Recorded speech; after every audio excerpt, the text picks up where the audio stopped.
Welcome to the Slop Temple. We pray this video helps. You start by confirming prerequisites. Plug in Google TV and wake your computer.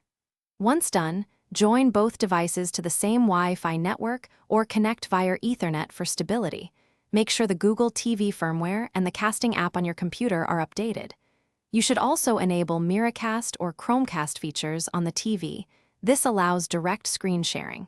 Now that the basics are in place, move to the computer to initiate the connection and choose the correct display source on the TV.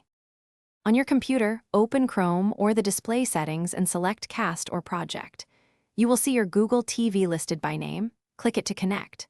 Choose whether to cast a single browser tab, your entire desktop, or extend the display depending on what you need.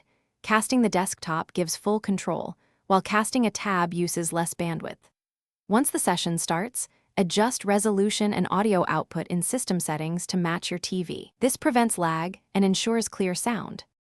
Finish by optimizing display settings.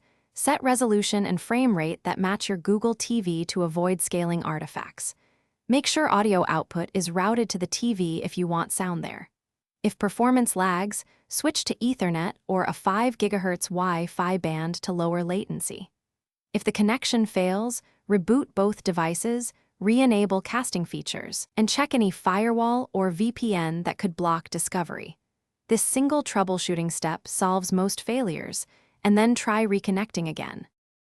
Thanks for watching. Consider subscribing if we helped you.